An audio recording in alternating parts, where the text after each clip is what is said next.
Hello, Keith Rucker here at VintageMachinery.org. Guys, today got a little quick project we're going to work on. I'm actually helping out a friend of mine, Nils Lima, who is actually down here right now helping me out and doing some work in the shop.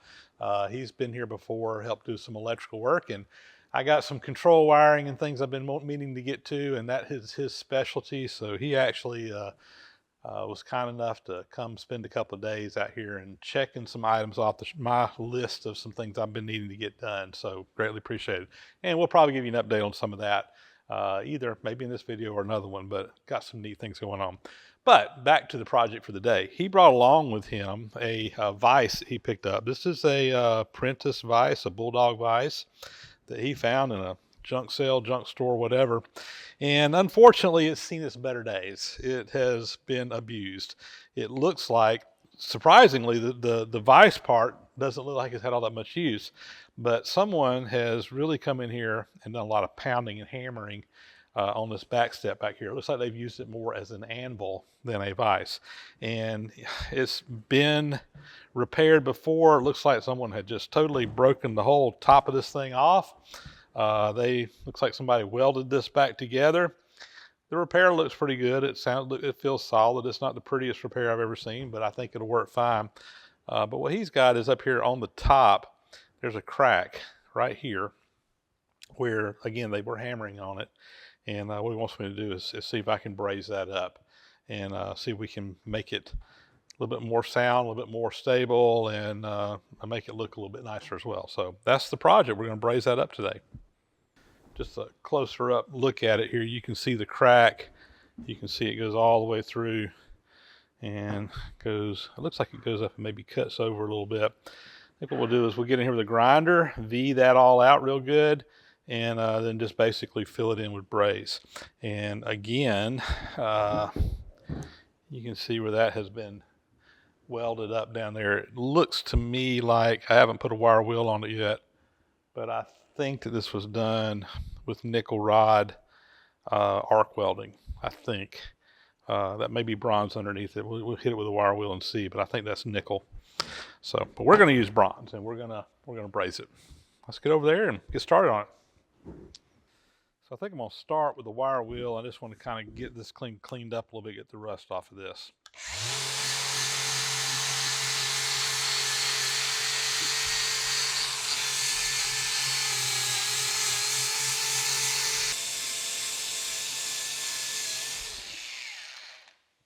All right, while I'm at it, I'm going to hit this and just see what it is.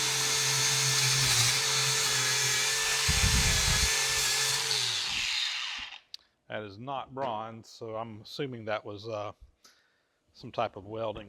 All right, let me change out my cutters, put a grinder head on there. We're going to V that out.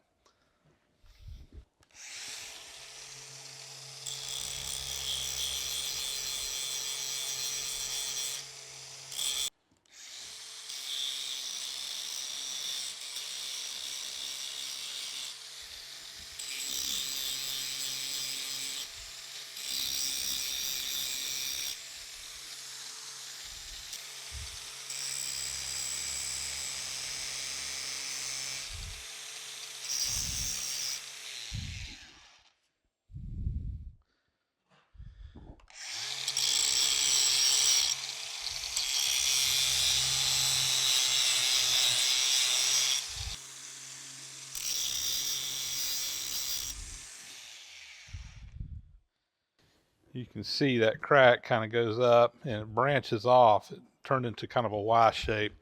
So we got plenty of metal ground out of there. We'll fill all that in with braze, and that should kind of run down into that little bit of crack that's left down in there and make for a nice repair, hopefully. So let's go over there and get it set up, start heating it up and brazing it together. I think we're ready to go here. We got our part ready to braze, got everything set up over here. Let's go ahead and get our torch going.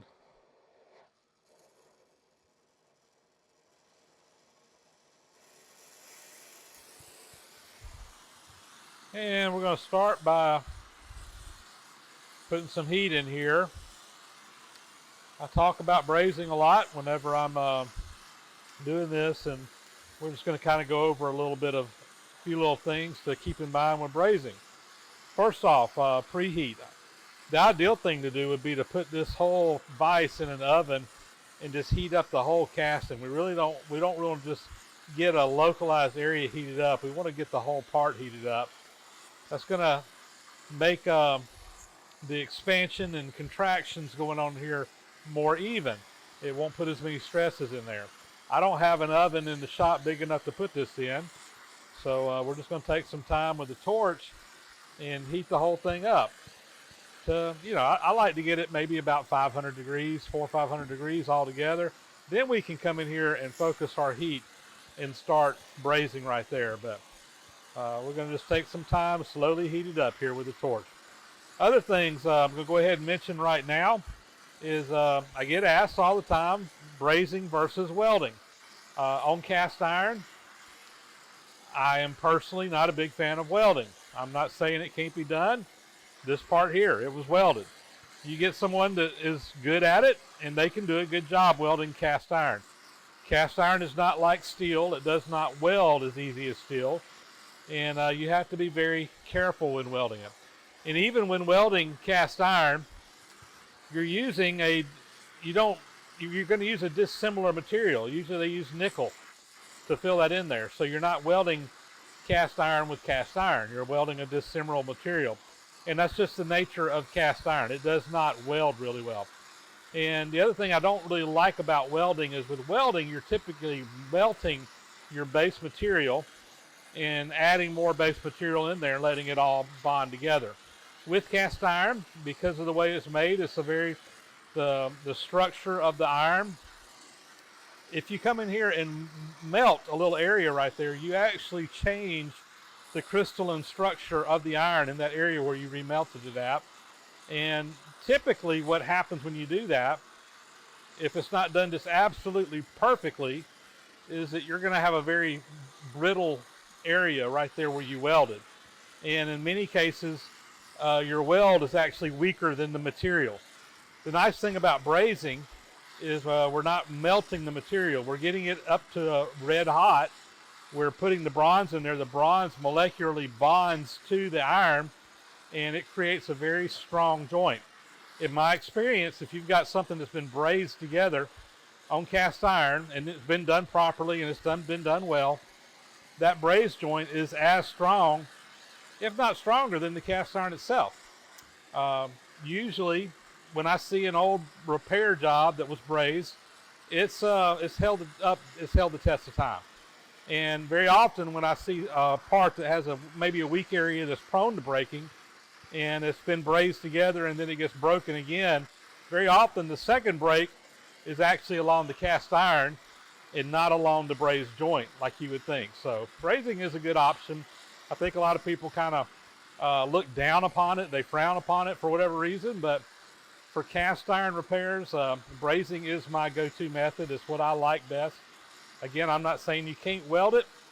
I've never perfected welding. I've learned how to braze stuff pretty well, and I've always been happy with my braze jobs that I've got. And honestly, 99% of the brazing jobs that I've done, if not even more than that, have held up just fine. All right, I'm going to just take some more time and really get this part heated up good, and then we'll come back and braze this once we kind of get everything up to temperature. All right, I've probably taken 10 minutes here and just focused on getting the whole part heated up. I've got a preheat in it, and now what I want to do is really focus on this area here. And to start brazing this, I need to get this heated up to about a cherry red color, and that's where your braze is going to start sticking.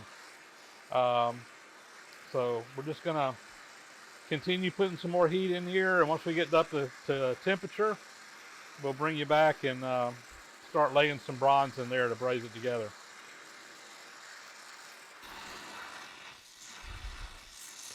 All right, we're getting close here. You see kind of that red down in there. Getting really, really close to where I want it to be for brazing.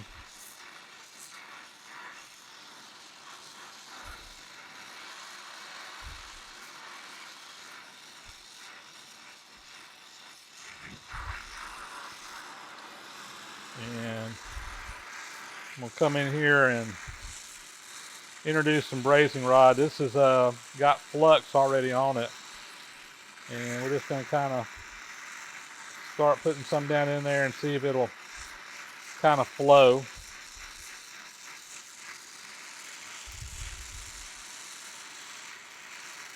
Yeah, that's flowing.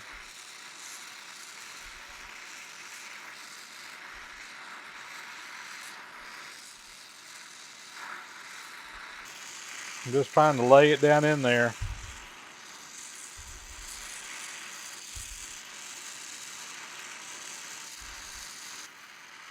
Kind of got a pool of bronze in there. You gotta be careful with this one side kind of open on the front. I don't want it to all kind of fall out and drip down the front. You're gonna get some of that.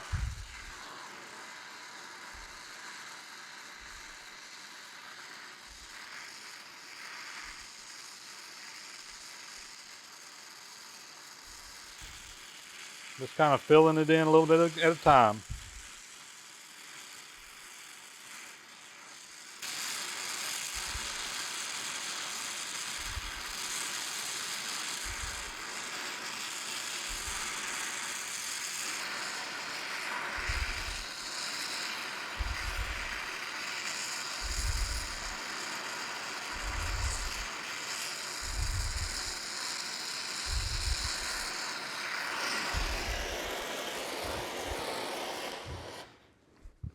I'm not done here yet, but what I'm going to try to do is tilt this up to try to get that puddle right there done. Let me find a block or something to put behind this.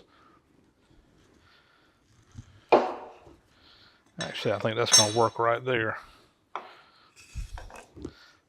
Restrike this torch off.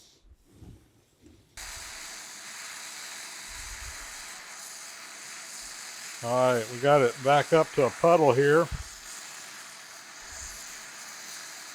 Lay some more bronze in. Right through this process here is really kind of one of the most difficult parts of this whole job, because I've got that open edge on the end there, and you got to be real careful when you're doing this to build that braze up without letting it just kind of fall off. So if you get too much heat in there, that whole puddle just becomes liquid, and because there's nothing to hold it on that edge, it will just kind of melt right out. So the trick here is when you're building this up is you want to get your torch in there, hold it in an area until you just start to get a little bit of puddle form. And as soon as you start to get a little bit of a puddle form, you'll put a little dab of bronze in there, and then you kind of pull your torch tip back, like right there. I just pull my torch tip back, and that kind of refreezes that puddle in there. And it's just a process. You go in here, you dab a little, you pull your torch off. You dab a little, you pull your torch off. And you're kind of going between that liquid and solid state. Just as soon as it goes liquid, you put a dab in there, you pull that torch off, you let it become solid again, and you're just trying to keep the whole area from becoming liquid and coming out. It's a little bit of a trick. You just have to practice it to get it done.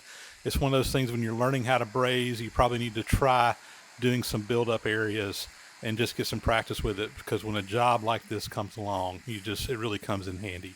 But that's the trick. Just dab a little bit in there, pull that torch tip out, let it cool down, then heat it back up to a puddle, dab a little bit in, and let it solidify again. There you go. We're just going to let that happen until we get through with this, get it built up like we like.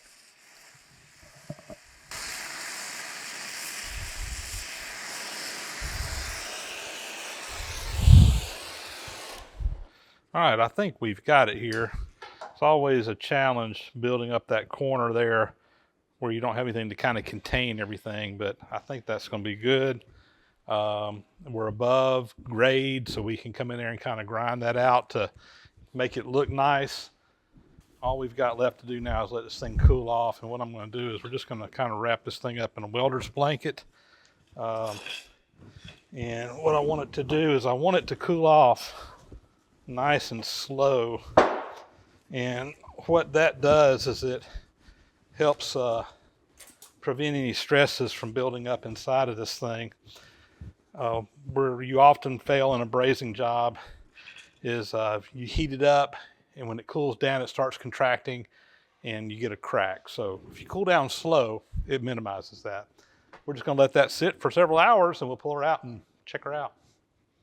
I let this thing cool down overnight. It's actually the next day, and we're gonna unwrap her here, and yep, she is nice and cool.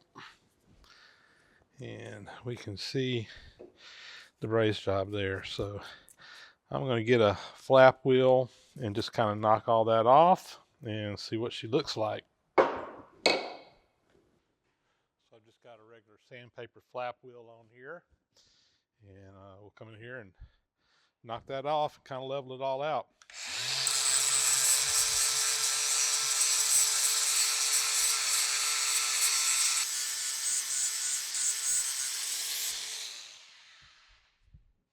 And there we go. I think that looks a lot better. Put a coat of paint on it and it'll blend right in. At least will look prettier, and it'll be structurally stronger as well. No doubt about it, that braze helped improve that crack. Probably wasn't that big of a deal in this particular situation, but as long as they don't bang on that with a hammer much more, I think they'll be fine. Well, here we go. Finished repair. I think that'll be fine. He's going to be painting this. That won't be really that visible. You can see the difference in color there, but that looks a lot better than it did. And structurally, it's going to be a lot stronger as well. The braze is actually very strong repair joint. So as long as he's not coming in here and using this as an anvil, which is not what it was designed for, that will hold up just fine. So we're going to call that all done. But with that, guys, I think we're going to be wrapped up on this project. And real nice, quick, easy one. Every now and then you get a fairly easy job in the shop. This was one of them, but I think it'll be a big improvement. And this vise, while it's definitely seen its share of abuse, and it's never going to be, you know, that beautiful showpiece in the shop, this vise is going to make a great user. It's going to be just fine. And put a coat of paint on this thing, clean it up, restore it. It's going to work great. So I'm sure Nils is going to be real happy with this. And with that, that is going to be a wrap. As always, thank you guys so much for watching. Please subscribe to the channel if you haven't already. Those thumbs up, comments, also greatly appreciated. It really helps out with the analytics on the channel. Hit the bell icon up there to get notifications when new videos are posted. And again, thank you to all the Patreon supporters out there who support the site financially. Greatly, greatly, greatly appreciated. We could not do all these videos without your help. And with that, guys, we will catch you on the next video. Again, thanks for watching.